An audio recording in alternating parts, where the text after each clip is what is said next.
itu sinergi teknik industri dan komunikasi digital ya. Kalau kita bicara tentang rantai pasokan, itu ada 3 aliran yang kita jaga betul ya. Yang pertama adalah aliran barang atau produk, yang kedua adalah aliran informasi, dan yang ketiga itu adalah aliran uang gitu. Logistik itu sebenarnya bagian dari supply chain, nah, itu ya. Jadi kalau logistik itu hanya fokus pada bagaimana proses ya, tentunya dari tahap perencanaan, kemudian pelaksanaan dan pengendalian untuk memindahkan barang atau produk dari satu titik awal, titik asal ke titik tujuan. Ya tentu tujuannya untuk bisa memenuhi permintaan dari pelanggannya gitu ya. Nah, kemudian yang menjadi pertanyaan, kok ilmu ini menjadi penting, Pak? Nah, itu ya. Kemudian nanti letak komunikasi digitalnya di mana itu mungkin nanti sama-sama kita menyimak ya. Nah, ini juga tadi yang sudah saya sampaikan ya.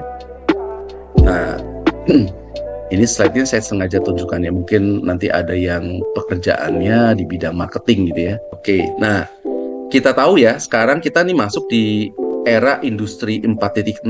Nah, kalau kita lihat ya, dari satu gambaran smart factory yang ada ya, kan produksi itu kan bagian bagian dari supply chain ya, dalam mentransformasi dari bahan baku menjadi bahan barang jadi ya.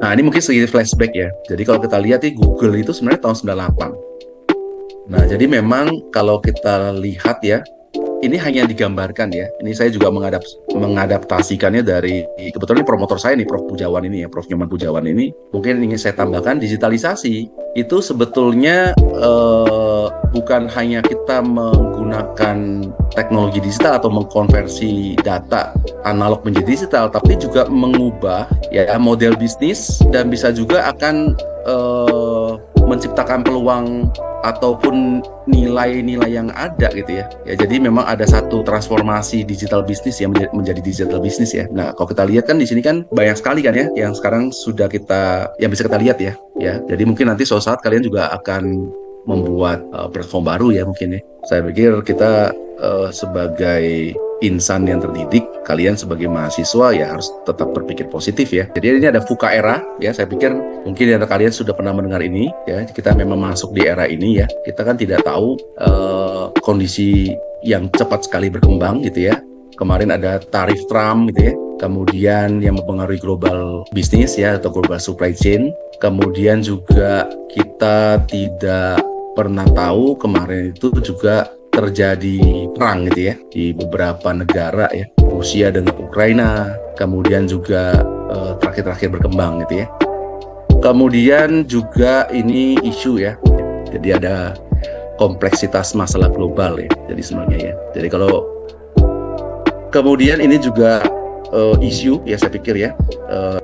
Nah kemudian dari tren yang ada tadi dan permasalahan-permasalahan yang dihadapi ya. Nah, sehingga kita masuk di zaman digital supply chain, ya.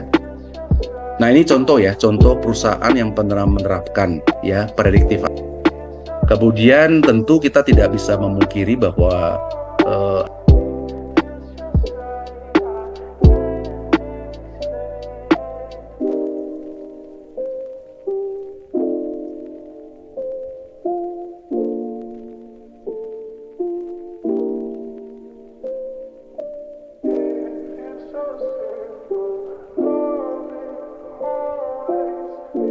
ya, jadi ini mungkin, nah ini tadi sudah saya sampaikan secara singkat ya, sebetulnya ya. Jadi, oke, jadi memang